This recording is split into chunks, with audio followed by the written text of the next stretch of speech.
Oi, eu sou a Adri Toigo, professora de Educação Física, doutora em Biomecânica pela Universidade de Burgos, na Espanha, e esse é o canal Educação Física com Vinho.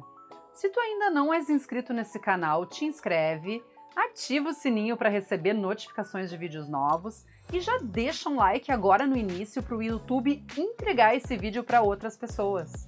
Também te convido a conhecer o nosso perfil no Instagram, @efcomvinho, porque lá a gente tem outros conteúdos legais e de qualidade na área da educação física.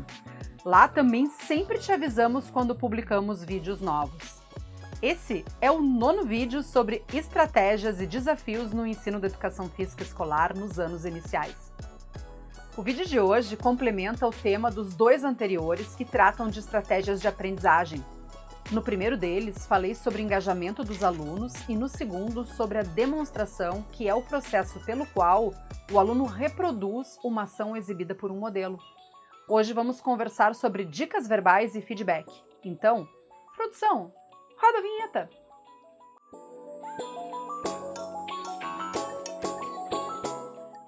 Dicas verbais são palavras ou frases curtas que o professor utiliza para comunicar para o aluno informações sobre componentes essenciais da habilidade motora, de sequências de habilidades motoras ou ainda de como conquistar uma meta. Essas dicas são um tipo de guia para o desempenho do aluno, direcionando a atenção para aspectos relevantes da habilidade ou ainda induzindo ele a se mexer utilizando os componentes do padrão de movimento das habilidades que estão sendo propostas. Assim como na demonstração, as dicas verbais têm as importantes funções de guiar e motivar a ação motora. É importante manter em foco que a utilização da instrução verbal pressupõe fornecer ao aluno informações claras e significativas. Muita informação pode levar o aprendiz a confusões ou a dificuldades em selecionar as informações mais adequadas. Ricardinho, eu quero que tu te prepares para golpear mais cedo, balance de baixo para cima, mantenha o pulso firme, gire o teu quadril, faz contato com a parte da frente, flexiona teus joelhos e mantenha os teus olhos na bola. Ah, e não esquece de fazer isso de forma fluida e relaxada. Descontrai essa musculatura porque tu tá tudo duro e esse teu movimento parece um robô. Blá, blá, blá, blá.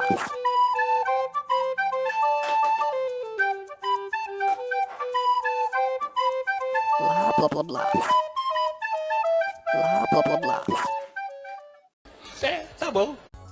Por outro lado, pouca informação talvez não comunique as características importantes para uma execução eficiente. Blá, blá, blá, blá. Rebate, Ricardinho. Blá, blá, blá, blá.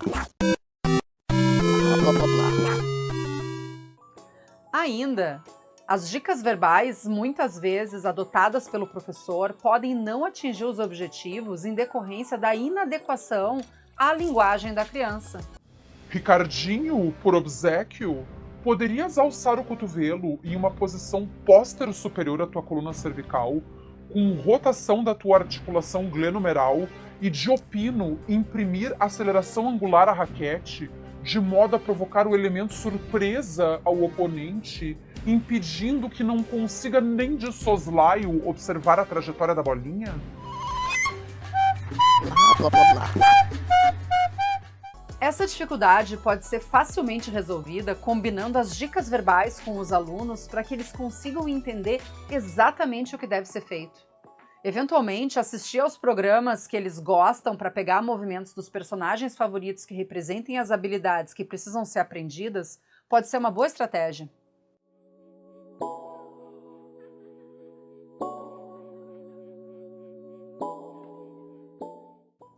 Na nossa experiência, eu e a professora Nádia, coautora do livro que deu origem a essa playlist, adaptamos dicas verbais para todas as habilidades motoras fundamentais que a gente trabalhava na escola, ressaltando aspectos do movimento maduro. Por exemplo, para o arremesso, usamos as seguintes dicas: bola atrás da cabeça, apontar, dar o passo e arremessar. Assim, a gente ressaltou aspectos do arremesso de alçar o braço para trás como ação preparatória, posicionar-se lateralmente ao alvo e transferir o peso corporal para frente ao mesmo tempo em que um passo é dado com o pé oposto ao braço do arremesso. De um jeito que fica bem mais fácil para a criança entender. Nos Estados Unidos, por exemplo, tem vários livros de dicas verbais para serem usadas em aulas de educação física escolar, mas perde um pouco do sentido traduzir isso para o português, porque são vocábulos ou expressões regionais ou então gírias cuja tradução nem sempre ficaria boa. Além disso, como a linguagem é muito dinâmica, algumas dessas dicas baseadas em gírias podem ficar antigas e correríamos o risco de as crianças sequer entenderem. Então é interessante combinar tudo direitinho com os alunos para não ter dificuldade de compreensão. Feedback é uma estratégia de aprendizagem muito usada por professores de educação física com o objetivo de guiar a criança na execução correta da tarefa e de reforçar o desempenho certinho. As fontes de informação obtidas pelo aluno podem ser internas, que a gente chama de feedback intrínseco, ou externas, conhecidas como feedback extrínseco ou aumentado. No feedback intrínseco, o aluno obtém dados sobre o próprio desempenho por meio dos órgãos dos sentidos, visão, audição, tato e a propriocepção. Para os novatos, obter dados dos próprios órgãos dos sentidos para corrigir ou para melhorar o desempenho não é uma tarefa muito fácil, especialmente quando eles não sabem exatamente o que eles têm que prestar atenção ou observar neles próprios. Portanto, outra fonte de informação se faz necessária nesses estágios iniciais de aprendizagem. O feedback extrínseco consiste na informação fornecida por uma fonte externa e tem a importante função, essencialmente para os novatos, de acrescentar informações ao feedback intrínseco. Essas informações dizem respeito a aspectos da ação que podem ser melhorados ou aos aspectos que o aluno não deu conta a partir dos próprios órgãos dos sentidos. O feedback aumentado fornece ao aprendiz o conhecimento dos resultados, que aqui eu vou chamar de CR, e o conhecimento de desempenho, que aqui eu vou chamar de CD. O CR é a informação sobre o resultado. Por exemplo, quantos chutes a gol foram bem-sucedidos, qual foi a distância percorrida pelo aluno num determinado tempo, ou a distância de um salto numa caixa de areia, ou ainda quanto tempo ele levou para executar uma determinada tarefa, como, por exemplo, correr 100 metros.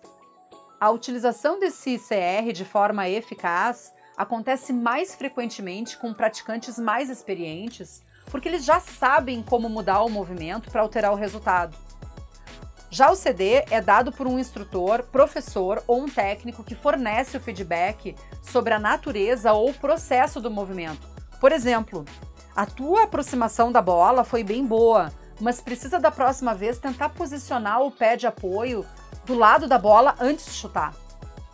As informações sobre as características do movimento fornecidas pelo professor são fundamentais para os alunos novatos ou para as crianças que estão iniciando na correção do padrão motor. No ensino da educação física nos anos iniciais, embora o CR seja importante, informações sobre o processo, que é o CD, parecem ser melhor aproveitadas pelas crianças.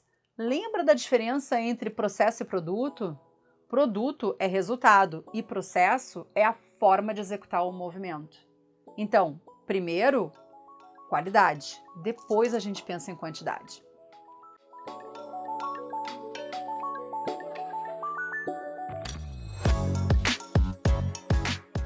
Na nossa experiência, o feedback foi uma estratégia constantemente utilizada dentro das diretrizes propostas por dois autores, o Knudson e o Morrison, em 2001, que tem uma abordagem muito bacana sobre esse assunto. Aliás, eu vou te deixar todas as referências usadas para produzir esse conteúdo no primeiro comentário fixado aqui embaixo. Em primeiro lugar, se o professor fornecer feedback em excesso, corre o risco de sobrecarregar os alunos com muitas correções e uma quantidade de informações que eles não são capazes de processar, como foi o caso que eu te mostrei antes lá nas dicas verbais. Isso atrapalha o aluno em relação ao planejamento da ação futura e na obtenção do feedback intrínseco, porque ele não sabe simplesmente no que ele deve focar. Então, O professor precisa ser específico e preciso na medida em que a informação que ele dá para o aluno deve enfatizar o elemento exato, bem como as possíveis formas de correção. Por exemplo, na ação de arremessar, ao corrigir o aprendiz, em vez de sugerir: na próxima tentativa, te lembra de alçar o braço para trás no momento do arremesso, virar-se de lado e apontar para o alvo, dar um passo com o pé opositor, fazer o acompanhamento com o braço de arremesso no momento de liberar a bola. E ainda, tenta fazer com o máximo de força atingindo o alvo. A gente só falava sobre o aspecto do movimento que a gente considerava mais relevante para ser alterado naquele momento. Tipo, dar o passo com o pé oposto à mão de arremesso. Sobre não atrasar o feedback, é importante que as informações dadas para o aluno possam ser processadas e integradas à informação proprioceptiva da ação motora recém-executada. Portanto, pode ser interessante dar o feedback logo depois dele executar a tarefa. Mas aqui eu também faço um adendo. Na área da aprendizagem motora, eu sempre faço uso da palavra depende. Há muitos estudos sobre feedback que propõem diferentes estratégias. E se tu quiseres saber mais a respeito, deixa aqui embaixo um comentário que isso pode ser assunto para um próximo vídeo. Na prática, o aluno acaba obtendo reconhecimento do resultado intrínseco quase que instantaneamente após a ação. Por exemplo, se acertou o alvo, se conseguiu agarrar a bola, se fez gol, se manteve o equilíbrio, entre outros aspectos. Em relação ao conhecimento do desempenho, pode ser interessante dar um tempo de intervalo suficiente para o aluno processar a informação proprioceptiva. Na nossa prática, a gente procurava deixar as crianças tentarem sentir o movimento e relacionar essa ação com aquilo que ela julgava ser correto antes de receber o nosso feedback externo. O feedback deve passar uma mensagem de que o professor acredita no aluno de tal forma que ele fique mais propenso a pensar que é capaz de realizar a tarefa, principalmente para alunos com problemas de autoconfiança e autoconceito. Outra estratégia importante, aliada à nossa prática, era de destacar os pontos fortes da execução do aluno para depois incluir as informações sobre o que precisava ser melhorado. Por exemplo, boa tentativa nesse arremesso. Tu colocou o braço atrás da cabeça de um jeito certo, mas na próxima vez te lembra de dar o passo com a perna contrária ao braço que arremessa. A constância do feedback também é importante nas fases iniciais da aprendizagem para guiar as tentativas futuras dos alunos. Mas como eu já te falei, é preciso dar um tempo para o aluno conferir as próprias informações intrínsecas. Assim que a gente percebia que eles atingiam níveis mais avançados de habilidades, a constância de feedback foi diminuindo. Na prática, é difícil para um professor de educação física fornecer feedback constante para todos os alunos durante uma aula, porque é muita criança ao mesmo tempo. Portanto, muitas vezes é necessário propiciar índices de feedback altos o bastante para que todos se beneficiem, mesmo que para alguns alunos ele não seja mais tão necessário. Ou seja, a gente observa o que a maioria precisa e, primeiramente, investe nesse aspecto. Para dar um fechamento nesses 3 vídeos que enfocaram estratégias de aprendizagem, eu destaco que o tempo dedicado pelos alunos na prática está relacionado às conquistas e que certos tipos de prática promovem a aprendizagem, enquanto que outros desfavorecem. Então, é de fundamental importância que o professor de educação física escolar implemente estratégias que otimizem o engajamento apropriado do aprendiz, pois não se pode pensar em estratégias de aprendizagem significativa com tempos de prática muito reduzidos. Eu já te falei sobre isso em outros vídeos e reforço mais uma vez nesse aqui. Largar a bola não é dar aula. Professor, planeja tuas aulas com critério científico e, por favor, dá aula. As crianças precisam de aula. O uso de estratégias de demonstração, instrução verbal e feedback podem ser usados simultaneamente ou não, em diferentes momentos, para tentar atingir todos os alunos no processo de ensino-aprendizagem. Os indivíduos têm diferentes estilos de aprendizagem e essas estratégias ressaltam aspectos quantitativos e qualitativos do desempenho motor, propiciando informações relevantes para o aluno e influenciando diretamente na aprendizagem. Para maratonar essa playlist, eu vou te deixar um link aqui em cima. No próximo vídeo, vamos começar a falar sobre estratégias de avaliação.